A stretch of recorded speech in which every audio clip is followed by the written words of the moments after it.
Question देखते हैं। Question number 16 कह रहा है मूल बिंदु से जाती हुई उस रेखा के समीकरण निकालें जो रेखा 2x + 3y = 6 के अक्षों के बीच अंतःखंडित भाग को समत्रिभाग करती है, यानी कि 3 बराबर भागों में बांटती है। ठीक है, चलिए यहाँ पे थोड़ा इसको समझ लीजिए। पहले तो ये जो दिया हुआ है इससे हम लोग अंतःखंड निकाल लेते हैं ताकि आपको पता चल सके कि ग्राफ कैसे बनाएंगे इसका।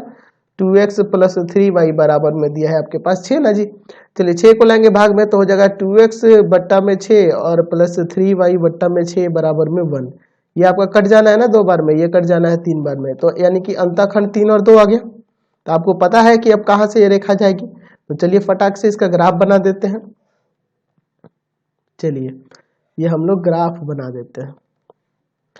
x dash y dash. देखिए जब सारे कंसेप्ट क्लियर होते हैं ना तो क्वेश्चन बनाने में तो कुछ नहीं है जी, बड़ा मजा आता है बनाने में। मुझे भी देखो अभी बहुत मजा आ रहा है बनाने में, आप लोगों को पढ़ाने में। 3 0 यहाँ ले लेते हैं 0 2। तो यही आप लोग कंसेप्ट जब तक क्लियर रखोगे ना तभी आपको सब कुछ समझ में आना है। ठीक है, चलिए तो इन दोनों को मिला दिए।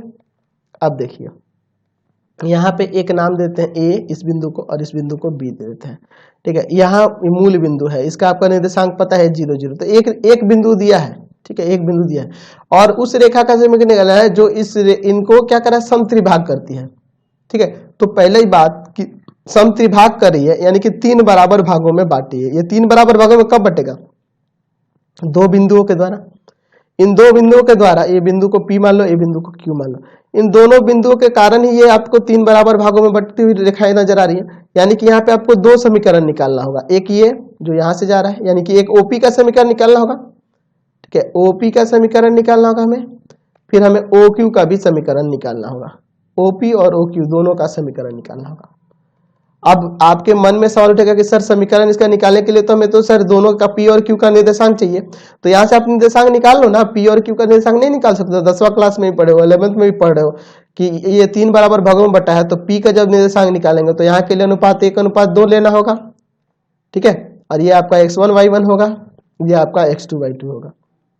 ठीक है, और ये Q जब निकालेंगे तो इधर ये 2 भाग है, ये A भाग है, तो यहाँ पे 2:1 लेना होगा और x1 y1 नहीं रहेगा, x2 y2 यही रहेगा। विभाजन सूत्र लगाएंगे, P और Q निकल जाएगा। जब विभाजन सूत्र लगा के P और Q निकाल दीजिएगा तो यह होगा एक बिंदु और एक दूसरा बिंदु। तो 2 बिंदुओं को मिलाने वाली रेखा का समीकरण हम लोग आसानी से निकाल सकते हैं। फिर हम लोग OP का समीकरण और OQ का समीकरण निकाल देंगे। तो मुझे लगता है क्लियर हो गया। मुझे नहीं बताना चाहिए इस क्वेश्चन को, अगले क्वेश्चन की ओर बढ़ा जाए। चलिए